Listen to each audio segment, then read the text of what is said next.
I've been very skeptical of Delta Force, because if you squint your eyes very closely, you would not be surprised if this was Battlefield gameplay. The kill icon is vaguely reminiscent of the Battlefield kill icon. The map layout almost looks a little bit like Iwo Jima from Battlefield 5.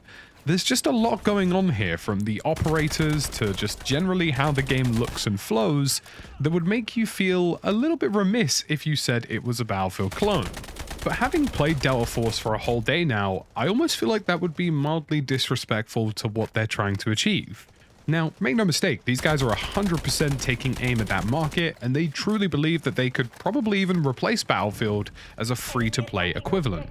But dismissing it as just a Battlefield copy, a Battlefield rehash, or a copy-paste is actually a little disrespectful in my view, because they are being ambitious with this game in a lot of directions, and I actually think they could be more successful in some areas. I mean, Delta Force is a game that's offering a Black Hawk Down style campaign. It's offering a full extraction mode with deep Tarkov-like elements and a Battlefield style multiplayer mode, all in a single package, all of it being free to play. I think that's worth mentioning about Delta Force before I go into the rest of this impressions video, because for the purposes of you guys understanding what I'm talking about and how the gameplay actually feels, it is worth contextualizing it in Tarkov elements, in Battlefield elements, and explaining the things that it's doing right and the things that it's doing wrong. But overall, I am pleasantly surprised. Delta Force actually offers a lot of depth. It offers depth in places I wasn't anticipating, and actually gets a couple of things that I was expecting it to get fundamentally wrong actually quite right. There are some areas of the game, however, where a couple of design decisions could tilt that kind of axis either way. We could be talking about a game that does phenomenally well and works really well, or we could be talking about a game that is getting certain things fundamentally wrong and damaging the whole package experience. On the first pro list that I've got written down here is just the sheer volume of depth that this game has. I mean, we're talking about a game that's offering a full-fledged extraction experience with missions, with multiple maps, with Tarkov-like inventory and base management, and the depth is there. In terms of the missions you can find, in terms of the objectives you can complete, in terms of the PvP, and in terms of fighting AI, this is a very impressive mode. This is everything you would expect from something like Tarkov within a package that's otherwise more expansive, with a Battlefield-style gameplay mode and also a campaign. I thought this was just going to be taking the game mechanics, copying, pasting it, and trying to make it work in an extraction-like reality, something like how DMZ existed for Call of Duty. Because DMZ lacked all sorts of depth, didn't really have the economy or systems that made the game an extraction-based shooter. Whereas Delta Force actually really has all of this. And I'm not just talking about the mechanics, I'm not just talking about the gunplay, I'm not just talking about the modes themselves, I'm not talking about the multiple maps and weapons and gunsmithing, which is all hugely in-depth. I'm talking about even little things like the campaign trails, finding mission objectives inside the extraction mode that you can activate whilst in-game. I'm talking about the fact that this game has multiple career, daily, weekly, and monthly challenges for the game, all of which can unlock you things from experience points to stuff you can get cosmetics with to unique skins that nobody else can have. Delta Force is really offering depth on all fronts, and I think that's a really important thing, and it was the first thing I was impressed by. We're already talking about 3 maps so far in the extraction-based mode, which probably will expand, and we're already talking about 2 in this alpha test so far for the multiplayer mode, and provided they get those numbers up to healthy values by the time the game releases, then I think they're going to be in a really good spot. Now, if you happen to load into Delta Force, be it now or around release, genuinely, just pile through the menus. Have a look at all the customization options. The gunsmithing options are phenomenal. The attachment options and what they offer to each weapon seems very unique. The skin options, the XP options, the career options, the weekly unlocks. There's a lot going on here, and I think if you were somebody who didn't take a moment to take it all in, you would actually miss how much is going on under the surface. Next up for me is gunplay and hit reg. This is second on my good list.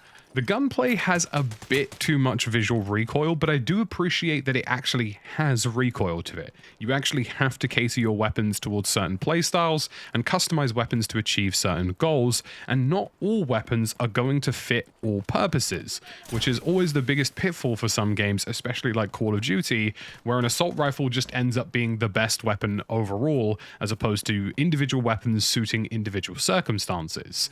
I'm really glad to see this, and so far my experience with servers and hit reg has been pretty good. I haven't taken huge amounts of damage behind cover, I haven't noticed a lot of instances of ghosting or bad hit reg. Everything seems to be clicking in the right direction. Now, this is an area that has to be done perfectly because Battlefield has done this perfectly for a number of years with 60Hz servers, even going up to 120Hz in places, and it's something that I hope they get right. So far, so good. I have seen some people post that they've had some server trouble, but it is an alpha test, and it's something that's going to take some time. The hit registration so far seems really solid, and the basic fundamentals of things like hit registration seem in a good place. Now, this doubles in with my gunsmith that I've already spoken about very briefly, but gunsmithing in this game just feels intelligent. It feels like you have lots of different options on how you can take a weapon and make it behave in a uniquely different circumstance from its base format, or take a weapon that has potential but perhaps just has too much kick or too many fallbacks and try and compensate for those. Now, there are some instances I still feel where the gunplay could do with some improvement. I generally think the punchiness of most weapon sounds is pretty bad, and we'll talk about that a little bit later. And I do think that the game overall is lacking a bit of weight to it, generally feeling a bit of crunch to it, which is something, again, that we'll talk about. But generally speaking, the Gunsmith feels phenomenal. It feels like a 2024 game that's up to standard with some of the best games in terms of customization, and I'm really glad that they've offered such a unique suite of things to do. I've yet to really encounter many weapons where I'm like, yep, this is the jack of all trades and it does everything right. Everything seems to have its own pros and cons, and everything seems to have a place within the tiers of weapons. But as with everything that we've experienced with Battlefield, balance is key. The only thing I would say about the gunsmithing and gunplay that I would consider to be bad about Delta Force is the inconsistency when you head into the extraction mode. Now, as a Battlefield long-term player and veteran, and as somebody who has played a number of extraction shooters, the best extraction shooters are the ones that avoid what Tarkov is doing, despite Tarkov's success. The TTK and gunplay experience when you're playing the multiplayer actually feels really satisfying and feels very consistent. But the combination of different ammunition types and different armor types creates a really large variance in Delta Force. And I'm not talking about a variance that is acceptable and enjoyable, because naturally better gear should do better against lower tier gear and better armor should perform better, etc. But I'm talking about a disparity that's so large that it actually makes you question gunfights. Like, there are certain ammunition types that if you use on certain weapons just absolutely blitz people way quickly. I'll give you a really good example of this. I ran into somebody with a G3A3 and I was using the blue ammunition type, which I believe is some sort of FMJ for the G3A3, and the person I ran into was using a purple ammunition type on an MP5, which I believe is a better ammunition type, and completely shredded me. Even though it felt as though I did a better job, it felt like I landed better hits, I just got completely rinsed. And the disparity was so large between the two weapons, even though arguably I was at a range that suited my gun more, that it made me a little bit confused. Now, yes, I understand people love depth, and I understand they love having different penetration values, different ammunition types, and things that make those weapons unique. But there is already such a vast array of things you can do in the gunsmithing system that I really feel as though having better armor types is a really good system, but having ammunition on top of that creates too much change. I'm interested to see your thoughts and feelings on that once some of you get hands-on, but for me, I felt it created a gap that was too large and created some instances where even if I had the best armor imaginable, and I did, I was still dying really quickly. And I don't want a super fast time to kill in this game. I do want it to be quick because it is an extraction shooter and you should be punished for mistakes, but I don't want it to be one-shot insta-dead quick in some scenarios, because I actually think Delta Force's cover and its movement system create really good outplayability moments that other extraction shooters don't have yet and haven't nailed down as a gameplay device. I will touch on that very quickly here, both in terms of the multiplayer mode and in terms of the extraction mode. Delta Force, between its gunplay and its movement system, is doing a lot of things right, and also the cover that it offers within its maps as well.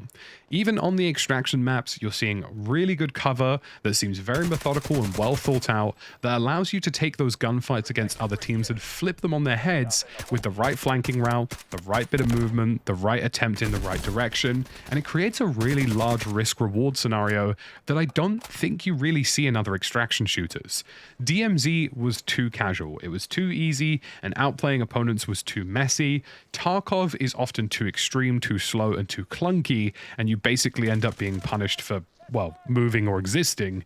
And effectively, you kind of get a nice in-between here that I think is perfect. I think it lets players make risky moves without being instantly punished for it, and I also think it lets players have a lethality to them still without being bullet sponges. There is a really nice middle ground here that Delta Force could end up nailing, and I'm really excited to see what they can do. Next on the pro list for me is positional audio, especially in something as important as an extraction shooter. Now, the audio isn't phenomenal. Like, I do think it lacks a little bit of weight in some places on some weapons where it lacks a bit of crunch. And that is kind of harsh because I am comparing it to some games that have had a lot of experience on this front and have won, entire industry-wide awards for it, but I think it could be better. But what I will say is in terms of functionality and in terms of positionally, it is at the moment, in my view, perfect. I can hear where people are coming from. I can identify the footsteps. I can identify the different materials they are running on. It's really critical in an extraction shooter, and I think they've done a great job with that. And I'm looking forward to seeing how they can continue to push that in the right direction. The next final big thing for me on the pro list is performance. Now, performance is just so key. And we're talking about, not only in the multiplayer shooter, but also in the extraction-based mode.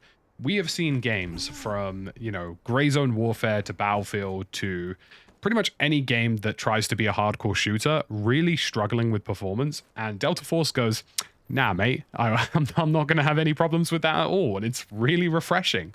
I was playing on high settings with no DLSS, even though that is an option. You do have super sampling and stuff available to you. I was playing with nothing that would boost my frames, and I was getting anywhere around 200 to like 280 frames. Now, granted, I do have a really strong computer, a 13900K and a 4090, but that is what I would consider to be really good performance for my rig, and it scales downwards. I really think people who are not on the most performance systems will still be able to enjoy Delta Force, and I'm really glad to see that. Next up, let's talk about some areas of concern. Now, Delta Force, again, it's worth contextualizing, is still testing things out and still getting things wrong, and that's okay. This isn't a full release yet, and arguably, even if there are a few things slightly wrong with their release, they're not charging a premium price for this, and I feel like that gives them the room to make some mistakes in some places. I'd say the first thing is that the game lacks a bit of weight to it, and I mean this both in terms of the mechanics and also in terms of the audio. The gunplay in terms of your character movement and how he feels isn't clunky, and I love that. It feels very fluid, but I would argue that it feels almost a little floaty in places, a little too floaty in places. And that's something I would like to see changed. I really don't even know what the solution to that is. I've realized I've said that out loud as a point now. My brain's gone, how do you make gameplay less floaty? I don't know what the obvious answer is to that. This is just general feedback as to how it feels, and some of you will probably agree, or at least identify what it is I'm talking about. And the next thing is lacking a bit of crunch. And again, this is another very subjective thing, but there are some weapons like the G3 which feel really crunchy and give you a really nice kick to it. And then there's other weapons where the gun just lacks that audio prowess. I would like to see audio improved in terms of the feel of what you're playing as opposed to its functionality. The functionality seems really good. Identifying distances of shots, identifying locations, really, really good. But just like a bit more depth. The most logical comparison here is Battlefield, and Battlefield has had decades of experience on this front and has won awards for being an industry standard in terms of how good audio can be. So it's something that honestly is hard to achieve, but I think they could do it, and I think the game would improve generally in terms of the overall weight and feeling of it if it's something they could nail in. The next is a more general concern, and that is the fact that this game is, of course, free to play and will rely heavily on having a functional anti-cheat. And there's no real point saying this is a con just yet, But ultimately, that is down to execution. Now, anti-cheat is a constant back and forth for most developers, and some of them get it really right and some of them get it really wrong. There is nothing so far in Delta Force's repertoire to recommend that they are going to do either of those things. It's more of a wait and see. It's a concern, but it's not something that I would say is necessarily a con at the moment because we just don't know. And my final two is vehicle play and spawns and balancing. And these are like the cruxes of problems pretty much every Battlefield I can think of has had in terms of balancing.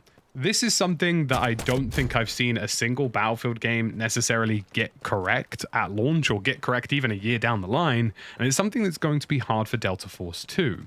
In terms of balancing vehicles and balancing their capabilities and how impactful they are on the flow of gameplay, that is something they're going to have to figure out from map to map and from mode to mode. But also for me, so far, there are some indications that in terms of the balancing of the map and in terms of the balancing of spawns, Delta Force could do with some improvement. And again, these are things that generally take time for most games, especially like Battlefield, which has some comparisons, and it's something that I think they will get better with in time and something that can change. Overall, I'd say balance between characters and their abilities, between different weapon archetypes and what they can do, between ammunition types in the mode that's based on extraction, and also just in terms of the rock, paper, scissors between land, vehicles, and people, is all difficult things that have been difficult for pretty much every game, and it would be very cruel of me to uniquely claim that this is a Delta Force problem when this is basically a problem that exists for most games that try and operate in this space. It's doable. There are some minor concerns from me in terms of balancing, especially on the extraction front that I've explained so far, but it's something that has to be done sooner rather than later, and I hope this is feedback that they do take on board. So folks, that's it for my impressions on Delta Force so far. I am actually really excited about this game. It's coming to consoles, it's going to be on PC, it's going to be free to play, and there's a lot to love about the things that they're trying to achieve. And I think people need to give it the light of day and give it an opportunity to show what it's capable of. Let me know your thoughts in the comment section down below, and I'll catch you in the next one.